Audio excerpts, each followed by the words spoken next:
Congrats, buddy. I'm very proud of you. Very happy Oh, to see thank it. you. I love that tweet. That tweet made me tear up a little. Oh my god. Do you know what made me cry yesterday? I What? was very emotionally unstable. I was two things.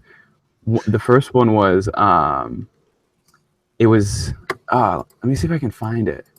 It was like a West Ham uh it was like a West Ham I gotta see. I wonder if it's on their YouTube. I'm gonna link it to you guys because it's like a 3-minute video of like around the stadium, and it was like like a part of it was like with like this like 105-year-old lady who's a fan, and they talk about her all the time, and then it was like just like a couple like like old timers like sitting around in a pub before the match like talking about like, oh no, Tony Carr had the best one I think in 77. It was like that kind of thing. It made me cry. And then also I was watching it was an MLS Insider about free kicks. That also made me cry. I was very emotionally unstable yesterday. All right, we're live. We're live at 5. We're laughing. 4, 3. What's going on, everybody? My name is Jack Kelly, host of Point to the Spot, a U.S.-based podcast focused on the world of football. Joining me today, as always, is my entirely bonkers friend, Reed Hammond. Reed, how are you? Well, once again joining the pod, a future presidential candidate, Ball for Prez 2020, I Can't Stand Donald Trump's America, Andrew Ball. Andrew, how are you today, sir? I'm excellent. This has been one of the best weekends I've had in a while. That is always wonderful to hear. Reed, please elaborate a bit more about your emotional instability, if you would.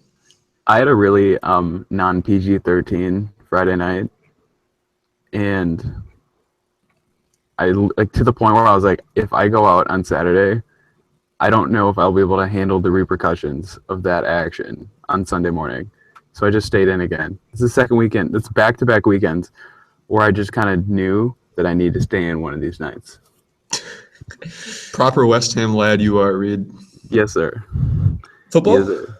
Football? Football. Reed doesn't talk about football. All right, well, let's dive right in. It was a busy weekend in the Premier League.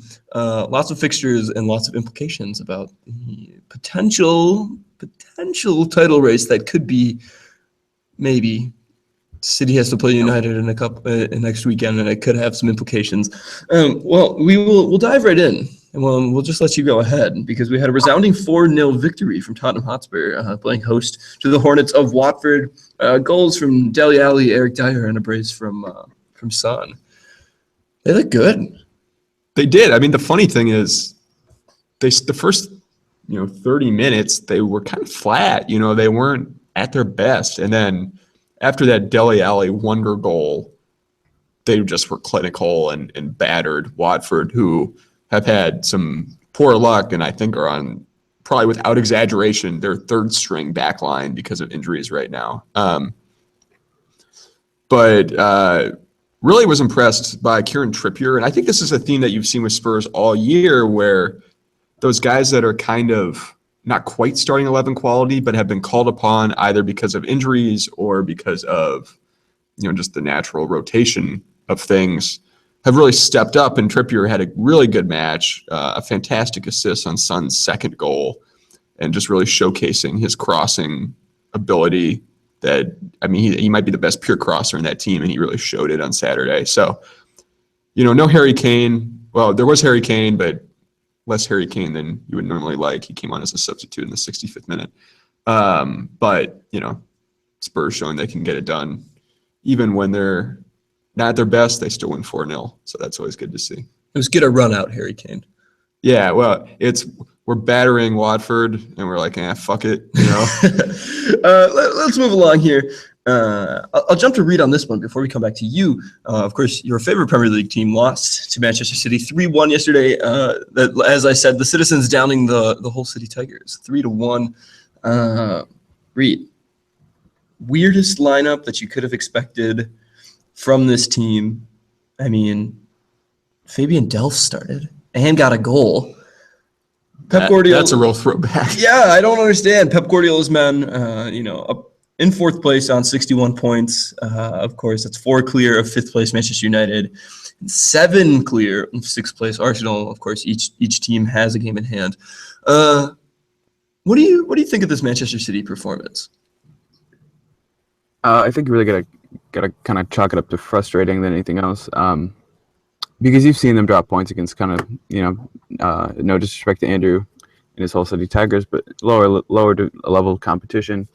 I think this is going to be a big preview as to what we're going to see next season. Because it really seemed like they're all ticking. They're all in the same game, all on the same page, and definitely playing Pep's way. So I think if they can, I think it's going to be very difficult next season because they will have to bring in a lot of players. So we are going to have to see another year with the training wheels on and another year not quite playing how Pep wants to play.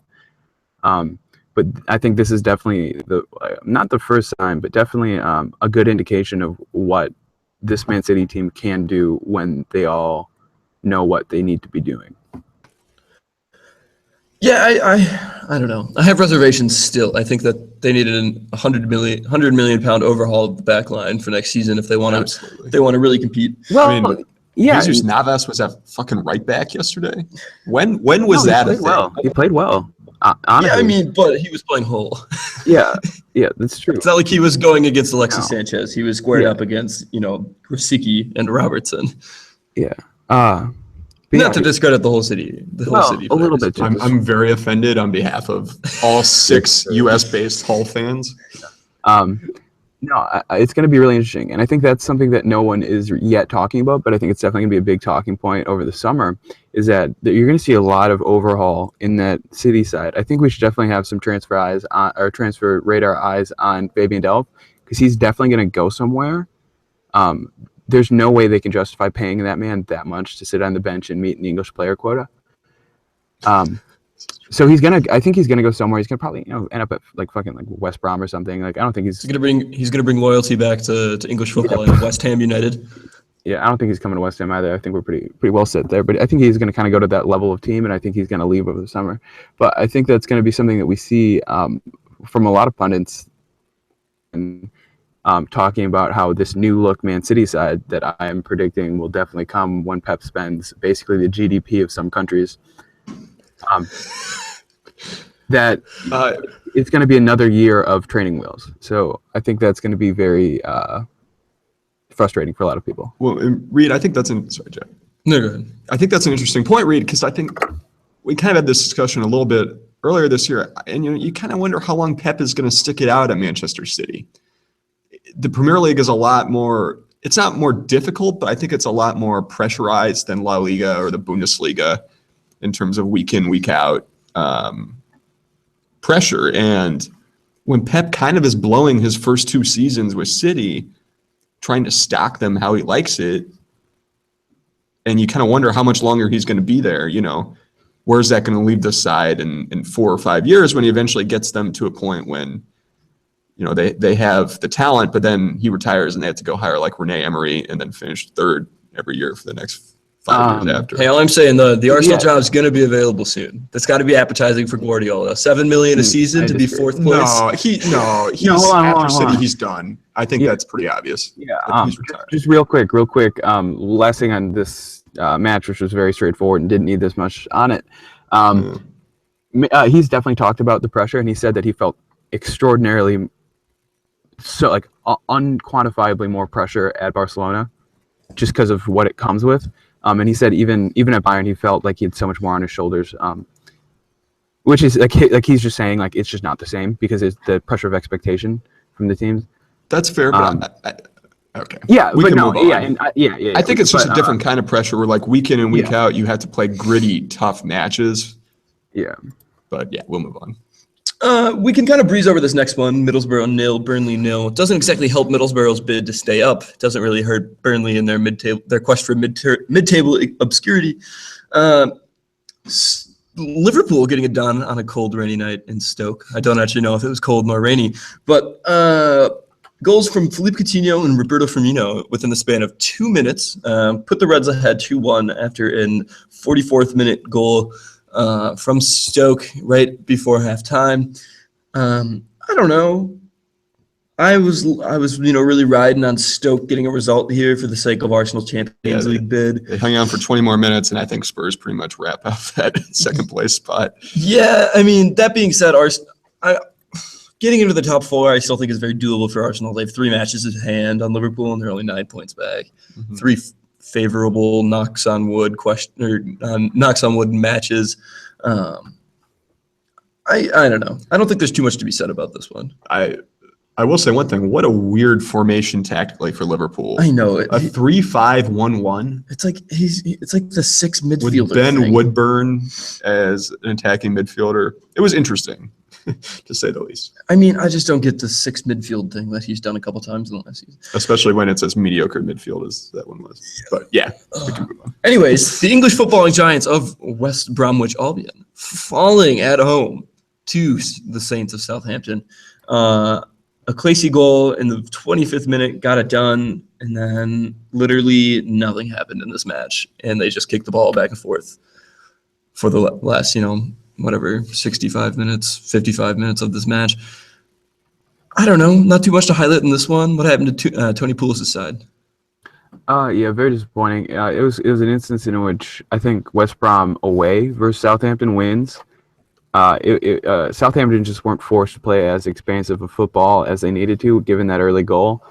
And West Brom really do take advantage of teams when they try to play wide, try to stretch the opposition. That's when West Brom are the most dangerous, and that's why you see them beating the big clubs.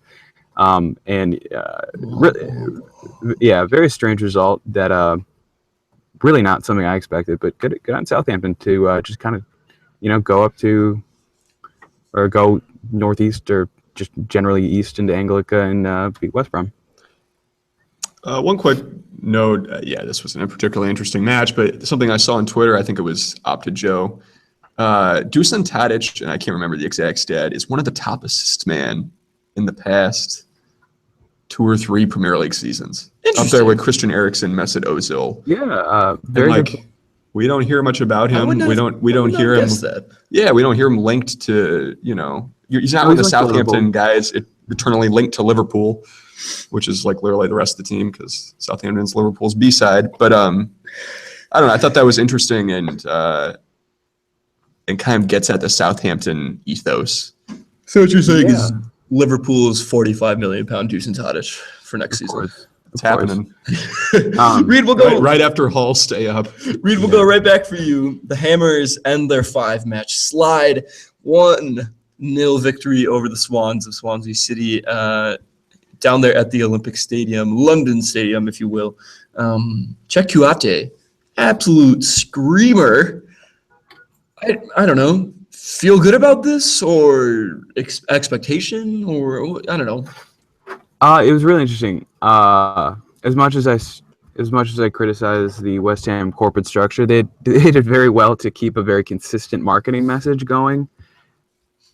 2 days before the match day and then the match day, in that they were trying to get everyone behind the board, everyone behind the team, everyone behind Slaven, and they played decent football. Very, very strange substitutions were made. In the post-match presser, Slaven was saying that it was mostly tactical responses to the substitutions being made by the opposition, which kind of makes sense. Faguli played well. Cagliari was extraordinarily disappointing. But yeah, Cheikhou Kouyaté, a true West Ham guy through and through, despite he's been here for a while and he's definitely settled in.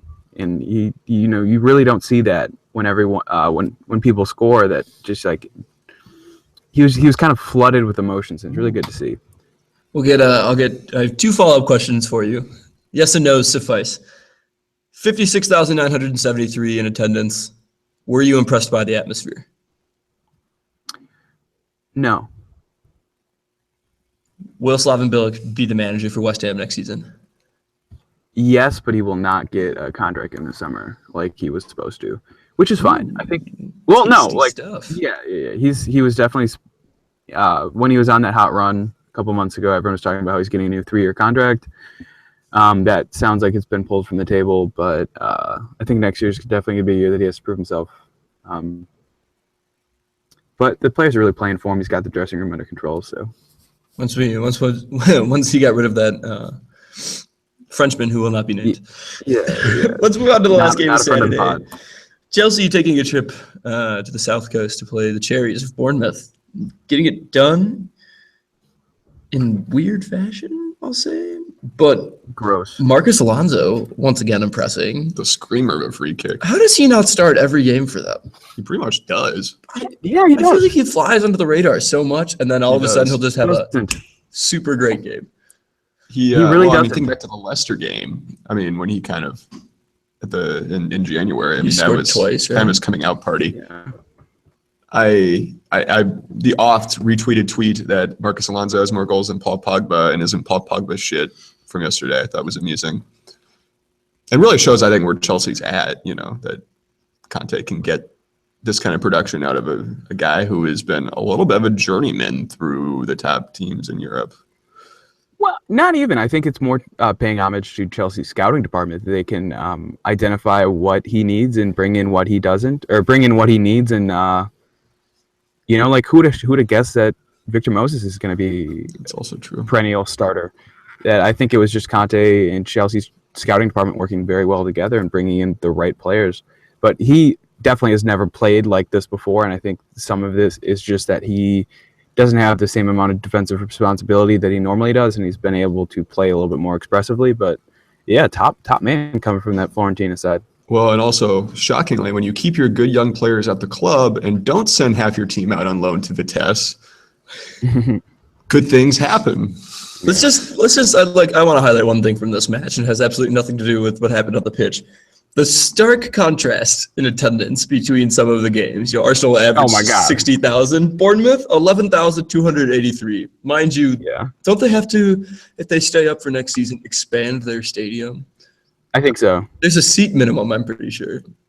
I think the town of Bournemouth, it's probably like the size of Wilmington, Delaware, Yeah. No, the town of Bournemouth is approximately the size of the soon-to-be-called Velophone Stadium.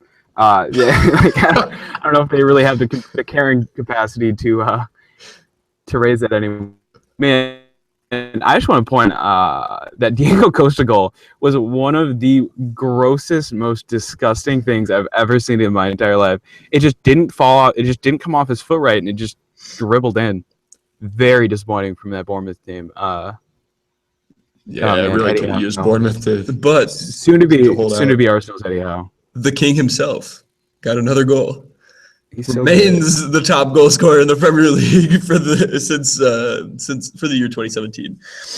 Anyways, let's jump over to Sunday's matches. The early match here in North America, if you will, Sunderland playing host to Manchester United. If anything, kind of funny because David Moyes is playing against his former club. Obviously, a little bit in a bit of trouble after the shitstorm that he caused during their midweek game.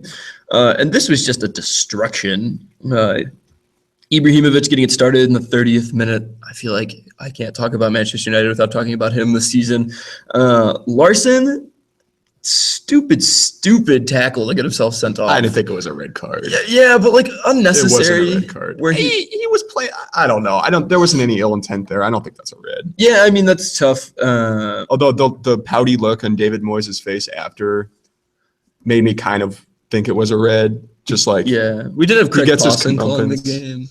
He gives him out very much. Craig Pawson is the lovely man who replaced Mike Dean when they sent him back to the championship and they brought someone up. So probably a little bit of trying to keep the game in hand. But I don't know, harsh call. Anyways, Henrik Mkhitaryan grabbing a goal in the 46th minute. Funny thing about this is that United scored 45 seconds into the second half, and Sunderland didn't touch the ball until they picked it up out of the back of their net. It's awesome. It's pretty great, right? That sums up Sunderland's season, I think. And then Marcus Rashford getting a garbage time 89th minute goal. I don't know. If I was English, I might be excited to watch him, but then again, we know how England does in major tournaments. Is it just me, or is all of Marcus Rashford's goals like when United are already 1 or 2-0 up and he grabs it in like the 85th minute?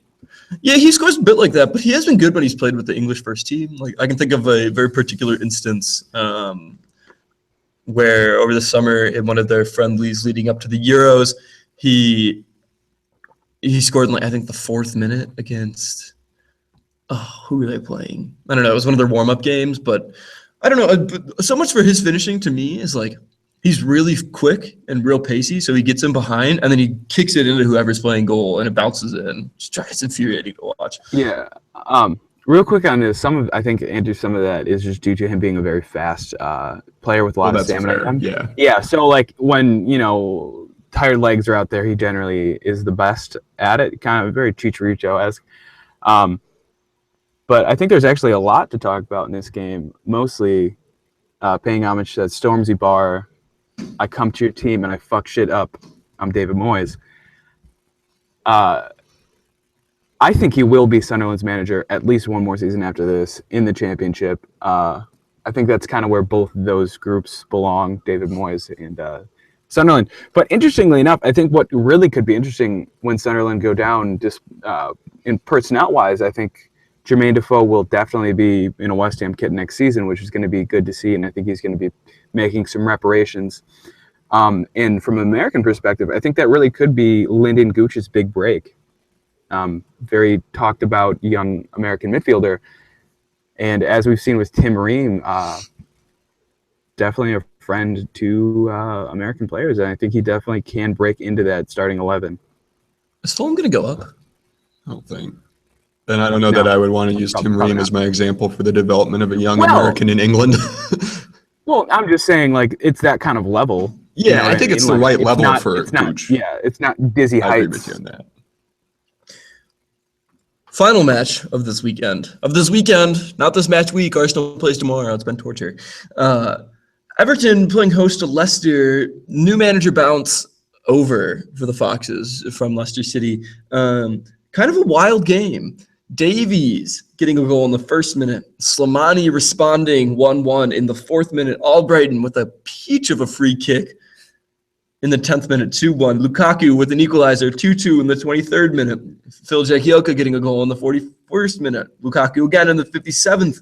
And then the game kind of petered out for the last, 30 minutes or so. I think they kind of ran out of gas, but it does look like Everton is going to wrap this one up 4-2 against the Foxes. Really, really, really end-to-end stuff. Kind of hard to keep track of. Are you impressed by Everton's performance today, given their bed shitting against Manchester United at the midweek? I mean, I think this match is kind of indicative of both teams' style of play.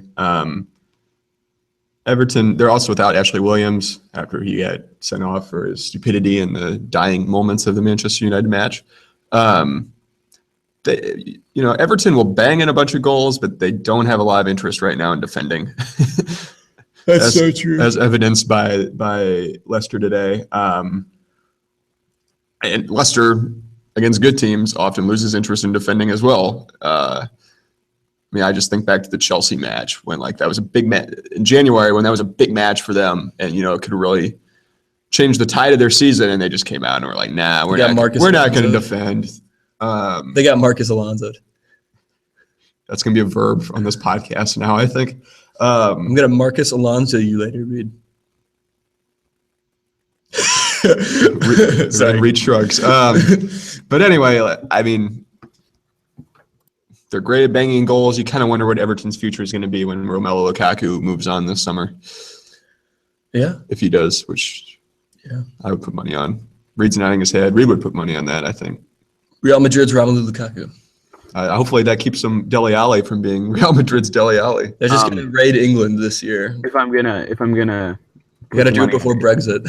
It's going to be Romelu Lukaku. It's going to be Bayern Munich Romelu Lukaku, if we're being completely honest, because that is a good fit right there. I don't know about that. They don't play with a striker.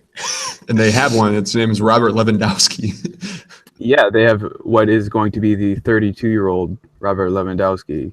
Oh, it's the Bundesliga. He can play for another couple more years. Okay. If Arjen Robben can tear it up, Robert Lewandowski, who is more of a physical specimen, can tear it up. Yeah. Okay. We won't argue about this, but anyways, guys, let's take a short break. When we return, we will be welcoming you back. Ball is life to the pod. So stay tuned. I don't know what we're talking about today, but I'm sure it's going to be interesting. Enjoy the music. Okay, I'm gonna try and be efficient with this so we can get this done shortly by noon. Yeah. When is that guy coming on? Noon. Yeah, I can. Someone get in some DMs. Jack, get in Yeah, some DMs. message him and say we might be a couple minutes late. In the meantime, we are going to bring it back in. It's okay. You good? Yep. We're gonna bring it back in 5, 4, 3, 2, 1. Hello, everybody, and welcome back to the show. This is Andrew Ball with the return of Ball is Life, a segment where we discuss, as always, the politics of global soccer. And this week, and for the next several segments, we're going to be doing something a little bit different. Immigrants, as you may have heard, from 7 countries were singled out in President Donald Trump's so-called Muslim ban. And those countries are Iraq, Iran, Somalia, Yemen, Syria, Libya, and Sudan. And this had a swift and devastating impact on migrants from those countries. Over 700 people were detained at international airports nationwide in the aftermath of the executive order until it was stayed by a federal judge.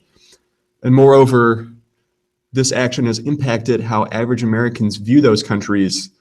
The ban unfortunately implies that citizens of those 7 affected nations are dangerous, terrorists, and want to harm the United States, all of which are not, in the vast majority of cases, the truth. Here, we are not a political podcast, we are soccer podcasts, and there are issues and discussions much more important than those about kicking a ball around, as this issue demonstrates. But here at Ball's Life, we'll be making a small effort to go beyond the bloodshed and the political debate and humanize and showcase the texture of these 7 cultures. And so for the next 7 weeks, we'll be looking at soccer culture and history in each of these countries. And we begin this week in Iraq. And I want you to think back, Jack. It's July of 2007. Coach Yorvin Vieira is preparing his Iraqi side for the Asian Cup. With only 2 months to prepare his squad for the tournament and a lack of resources from the Football Federation, things do not look hopeful. And this is despite the fact that Vieira's men have talent. Iraq have finished 4th in the 2004 Olympics, finished 2nd in the 2006 Asian Games. And against all odds, they marched through the group stages, drawing with co-hosts Thailand and Oman, and stunning one of the favorites, Australia, in a 3-1 thriller, capped off with a wondrous free kick from Nashat Akram. They marched on even further with a victory in the quarterfinals, and then a stunning win over South Korea's side in penalties in the semis. Revenge for the Iraqis as they lost to South Korea 3-0 in a pre-tournament friendly. Tragedy struck soon after, however, as multiple attacks targeting revelers celebrating the historic victory killed 30 in the capital of Baghdad. After considering withdrawing from the final, the team elected to march on in emotional fashion, where they met Saudi Arabia in the first final in over a decade that featured 2 sides from the Middle East. And it was interesting because this was sort of a proxy battle as relationships between Iraq and Saudi Arabia were kind of declining. Ever since the first Gulf War, which Saudi Arabia supported, and then also because Iraq was becoming increasingly tied with Iran's Shiite government. But on the pitch, all this was set aside as the match was free-flowing and expressive, but lacked a goal until the 70th minute, when a swinging corner was met with the head of captain Ioannis Mahmoud, beating the Saudi keeper at the near post. And Mahmoud is one of the top goal scorers in national team history, but it's unlikely that he scored a bigger goal than this, and the emotion in the stadium was palpable. It was even more so as the full-time whistle blew, giving Iraq a 1-0 win and crowning them kings of Asia. The win was a unifying force for a country which had for so long been unified across all sorts of ethnic and religious differences, but had been drawn apart by war and faction. Al Jazeera correspondent Hoda Abdelhamid, who is reporting from the northern Iraqi Kurdish region in the city of Erbil, said that after the win, quote, "The scenes are incredible. I've been in Iraq for more than 15 years and I've never seen anything like this. Traffic is everywhere. It's extremely meaningful. I spoke to a young boy this morning who said, quote, if only our prime minister would learn from the team."